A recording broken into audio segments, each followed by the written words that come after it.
যেন নিতে পারে। তো আশা রাখবো তিনি করবেন। এবার আমি যাব যে আপনি সমাজে এখনো পর্যন্ত, আমি সোশ্যাল অ্যাক্টিভিস্ট হিসাবে আপনাকে তুলে ধরে আমি জানতে চাইবো সমাজে এখনো আরো কি কি মানে কৃতিত্ব আপনার রয়েছে, তার একটু প্লিজ দর্শকের কাছে তুলে ধরবেন। আমাদের শোভা মহিলা মন্ডল সমিতির চিন্তা ধারা বিগত 10 বছর ধরে রয়েছে। আমরা 4টা রাজ্যতে সংস্থাটাকে এগিয়ে নিয়েছি এবং আমাদের সংস্থাতে 5,20,000 মহিলা সদস্য রয়েছে। আমাদের চিন্তা ভাবনা আছে যে আমাদের জীবনে যদি স্বাস্থ্য ভালো থাকে তবে আমরা ভালো থাকবো, এবং স্বাস্থ্যর পাশাপাশি আমাদের শিক্ষা।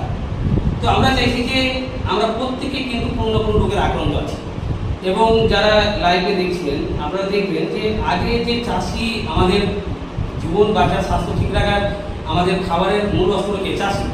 তো আমাদের চাষি ভাইয়েরা আগে কি চাষ করতো, জৈব সার দিয়ে চাষ করতো। এখন দেখবেন চাষি ভাইয়েরা ইউরিয়া, পটাশ, পুরো রোগ যেটা মানুষ খেলে পশু পাখি খেলে মারা যায়।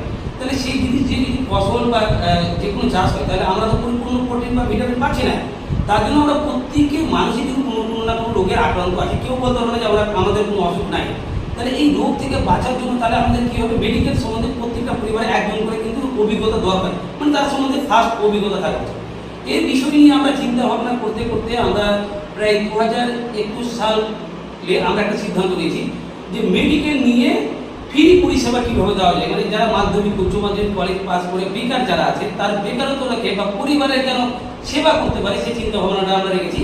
এর পাশাপাশি আমরা একটা সিদ্ধান্ত নিলাম যে মেডিকেল পারপাসে নার্সিং ডিপার্টমেন্ট আমরা চালু করেছিলাম, যেটা হচ্ছে NSDGDA nursing course, general duty assistant. আমরা কি করলাম, যারা গরিব দরিদ্র মানুষ, পিছিয়ে পড়া যারা ছেলে মেয়েরা, তাদের জন্য চিন্তা ভাবনা করলাম যে হোস্টেলে থাকা, তাদের খাওয়া দাওয়া, পড়াশোনা, কম্পিউটার শেখা, সমস্ত রকমের পরিষেবা যেন আমরা দিতে পারি। আর সামান্য অল্প খরচে তারা যেন ভর্তি হতে পারে, যেন তারা মেডিকেল সম্বন্ধে অর্জন করে নিজের পায়ে দাঁড়াতে পারে, নিজের মা বাবাকে বোঝাতে পারে যে এটা করলে ভালো হবে, এই খাবার খেলে ভালো হবে। এখানে আপনাকে বলবো, আমি মানে শুনেছি যে কেরালার মতো আমাদের উন্নয়ন স্টেট যারা যেগুলো রয়েছে, আমাদের উন্নয়নশীল স্টেটের মধ্যে কেরালায় আমি শুনেছি, অনেক ভাই আমাদের সঙ্গে গল্প করেছে যে কেরালায় ঘরে ঘরে MBBS, এই যে কথাটা, এই যে নাম সুনামটা কুড়িয়েছে, সেই পথ অনুসরণ করেই তিনিও সে বললেন যে আমরা প্রত্যেকের ঘরে ঘরে হেলথ সার্ভিস দিতে পারবে এমন একটা লোক তৈরি করবো। এত বড় গুরুত্বপূর্ণ গভীর চিন্তা তিনি আমাদের সামনে এই কালিয়াচক ব্রেকিং নিউজ চ্যানেলের এমন যদি তিনি প্রকাশ করছেন যে ঘরে ঘরে স্বাস্থ্য পরিষেবক তৈরি করবেন। আমি চাইবো আপনারা তিনার সঙ্গে থাকবেন, যে কোনো ধরনের সাহায্য সহযোগিতা লাগলে কালিয়াচক ব্রেকিং নিউজ চ্যানেলের সমস্ত টিম, সমস্ত ফলোয়ার, দর্শক মন্ডলী আপনার পাশে রয়েছে। নেক্সট আর কি গুরুত্বপূর্ণ সেবারে আর কি দরকার রয়েছে, আমি নেক্সট টার্গেটেও যাব যে আজকের লাইভ টেলিকাস্টের মেন মূল জিনিসটা যে কি সেটাও আপনাদের সামনে আমি অল্পটুকুনের মধ্যে তুলে ধরবো। স্যার আর কি বলছেন একটু শুনে নেওয়ার চেষ্টা করুন। আমরা বিগত 10 বছর ধরে আমি নিজেই পিজি হসপিটাল NRS আর্টিকল সুস্থ মানুষদেরকে নিয়ে যেতাম, সে ক্যান্সারের পেশেন্ট হোক বা হার্টের পেশেন্ট হোক, আমি সুন্দর করে নিয়ে যেতাম। আমি ভাবলাম যে একাই তো করা সম্ভব না, তার জন্য আমি একটা প্রতিষ্ঠান করলাম। সেই প্রতিষ্ঠানের নাম হচ্ছে শোভা মহিলা মন্ডল। অনেকবার আমাদের মিডিয়া সাহেব আমাকে রক্তের জন্য বলেছেন, আমরা রক্ত করে দিয়েছি। আমাদের যে শ্বেতাউদ্দা আমির বাবু মোথাবাড়িতে যিনি আছেন, উনি কিন্তু অনেক দুস্থ মানুষকে রক্ত দেন। তো আমি ভাবলাম যে এরকম মানুষ যদি আমাদের সাথে যোগাযোগ থাকে আমাদের আরও মানুষের সেবা দিতে হবে। যেমন এক কথায় কালকে আমাকে 2টো ব্লাডের কার্ড দিয়েছি। আমরা এই ব্লাডের কার্ডে এমার্জেন্সি 2টো পেশেন্টের সাপোর্ট মানে হেল্প করতে পারি যাকে বলা হয়। তো আমরা শোভা মহিলা মন্ডল থেকে আমরা হ্যান্ডিক্যাপ, প্রতিবন্ধী, বিধবা মানুষদের যতটা পারত সংস্থা থেকে চালাতাম, এবং আমরা এই মালদা জেলায় 6টা রক্তদান শিবির করেছিলাম। 4000 মানুষকে আমরা রক্ত দেওয়ার সঙ্গে নিজেই আমি 21 বার রক্ত দিয়েছি। তো আমি এটা ভাবতাম যে রক্তদান জীবনদান, মানে রক্ত চেয়ে আর মহৎ কাজ আমার মনে হয় কমে যায়। আমরা অনেকই কাজ ভালো কাজ করি, কিন্তু রক্তর কাজ আমরা করে এসেছি।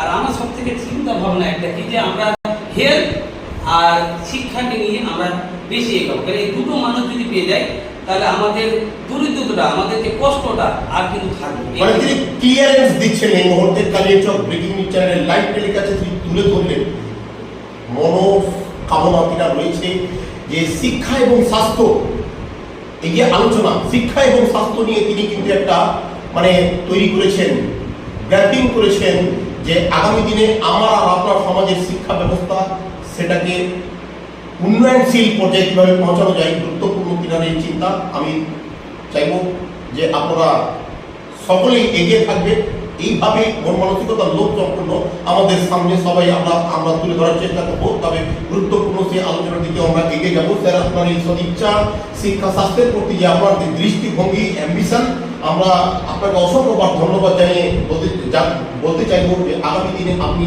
শতবার সফলতার দ্বার ধরে পৌঁছে গিয়ে আমাদের এলাকার প্রত্যেকটা লোককে শিক্ষা এবং স্বাস্থ্যে সম্পূর্ণভাবে তার উপয়োগ যেন আমরা এলাকায় করতে পারি, সেটা আপনার দ্বারা যদি সম্ভব হয় অনেকটাই, তাহলে আপনার এই কাজকে আমরা অসংখ্যবার আন্তরিকভাবে ধন্যবাদ জানাবো। তো আজকের ব্রেকিং নিউজ সেটি তুলে ধরুন এবং শেয়ার করে সমস্ত দর্শকের কাছে ছড়িয়ে দেওয়ার চেষ্টা করুন।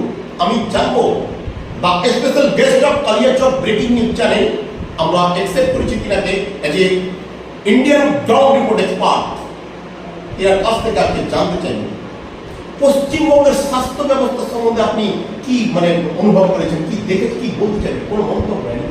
পশ্চিমবঙ্গের স্বাস্থ্য ব্যবস্থা যতটা আছে, আমরা স্বাস্থ্য ব্যবস্থা থেকে সাধারণ মানুষ পিছিয়ে আছি একটাই কারণ, যে আমাদের সরকারি যে স্বাস্থ্য বিভাগগুলো আছে তার চেয়ে প্রাইভেট বিভাগটা বেশি। কিটা আমাদের প্রবলেমটা কোথায় হচ্ছে, যে যতটা স্বাস্থ্য বিভাগ সরকারি আছে তার চেয়ে প্রাইভেট বিভাগটা বেশি। স্যার, আমি আপনাকে জানতে চাইবো যে গুরুত্বপূর্ণ কথা দর্শক মণ্ডলী এই মুহূর্তে সবাইকে শেয়ার করে মতামত জানানোর সুযোগ দিন। পশ্চিমবঙ্গের স্বাস্থ্য ব্যবস্থায় কি স্বাস্থ্যের উপরে কাজ করছেন? এটাকে আজকে প্রশ্ন করেছি। আমি জানতে চাইছি যে স্বাস্থ্য ব্যবস্থার ক্ষেত্রে প্রাইভেট ব্যক্তিগত স্বাস্থ্য ব্যবস্থা কিন্তু বেশি তিনি উল্লেখ করছেন, এর কিছু কারণটা কি আপনি দেখছেন? এর কারণ একটা, এটা আমরা একটু আগেই বললাম যে আমরা প্রত্যেকে কিন্তু কোনো না কোনো রোগের আক্রান্ত আছি। তার কারণ কি, যে আমরা সেই খাবারগুলো পাচ্ছি না, অর্থাৎ এবং আমরা নিয়মও পালন করছি না, যে কতটা জল খেতে হবে, কি খাবার খেলে আমাদের শরীরটা সুস্থ থাকবে, আমাদের প্রতিদিনে কি খাবার প্রয়োজন শরীরের মধ্যে, সেটা কিন্তু আমরা মানছি না। আমরা অনেকেই ভালো মন্দ বা বাইরের খাবার বেশি আমরা পছন্দ করি। তো এবার আমাদের কি হচ্ছে, যে আমাদের যদি সরকারি দপ্তরে যদি এই শিক্ষা প্রতিষ্ঠান বিভাগগুলো যদি আরো ডেভেলপ হয়, তাহলে প্রাইভেট ডিপার্টমেন্টগুলো তো বেশি ওপেন হবে না। তো কি হয়ে যাচ্ছে, যে ওই একটা জায়গায় হাজার হাজার মানুষ যাওয়ার জন্য মানুষ ভাবছে যে আমার পেশেন্ট তো মারা যাবে, সেখানে তো আমি কারেন্ট পরিষেবা নাও নিতে পারি। তার জন্য কি করছে, যে তারা ধার দেনা করে, লোন করে হোক বা জায়গা জমি বিক্রি করে হোক, তারা প্রাইভেটে গিয়ে জীবন বাঁচানোর চেষ্টা করছে। তাহলে আমাদের আপনাদের এই কালিয়াচক ব্রেকিং নিউজের দ্বারা বার্তা দিতে চাইবো সরকারি দপ্তরকে, যে আমাদের মালদা জেলা, মুর্শিদাবাদ ও পশ্চিমবাংলা, শুধু পশ্চিমবাংলা কলকাতা পিজি আর্টিকল হলে হবে না, আমাদের মালদাটাকেও ডেভেলপ করার চেষ্টা করতে হবে, কালিয়াচকটাকেও ডেভেলপ করার চেষ্টা করতে হবে। এইটা চিন্তা ভাবনা আমাদের রাজ্য সরকার বা আমাদের যে পশ্চিমবাংলা সরকারের কাছে বার্তা দেওয়া। স্যার, বলছিলাম যে আপনি একটা কথা বলে আমি যেটা জানতে পারলাম যে আমাদের উপভোক্তা যারা পরিষেবাটা নিবে তাদের মানসিকতা রয়েছে সবসময় আমরা বেসরকারির দিকে এগিয়ে যাই। তবে দর্শক মণ্ডলী, আমি বলতে চাইবো সোনারটি দামি ছোট হলেও চলে, কিন্তু পুরো শরীরটাকে ঢাকতে দরকার বড় মাপের একটি কাপড়। দুই একটা ঝাঁ চকচকে এসে যতই হোক না কেন হতে পারে দুই একজনের জন্য, কিন্তু সার্বিকভাবে আপনার সমাজের সেই পরিষেবাটা উদ্ধারের উদ্দেশ্যে সরকারি স্বাস্থ্য ব্যবস্থাকে যতদিন না ঢেলে সাজাতে পেরেছি, আমরা কিন্তু উন্নয়নশীল বলে নিজেকে মনে করতে পারবো না। স্যার সেটাই বললেন যে আপনারা মানসিকতাটাকে ওইভাবে তৈরি করুন যেন আমরা সরকারি স্বাস্থ্য ব্যবস্থাটাকেও তুলে ধরতে পারি। আজ আমি কয়েকদিনের মধ্যেই লক্ষ্য করলাম তিনি কয়েকটা ক্যাম্প করলেন এবং ক্যাম্পের মধ্যে দেখলাম আমরা তুলেও ধরলাম খবরের আকারে তিনার এই যে ভালো কাজ। আমরা অনেক সময় দেখি খারাপ ধরনের খবর আমরা যদি দেখতে পাই, কোথাও ঝগড়া মারামারি হচ্ছে, খবর দেখে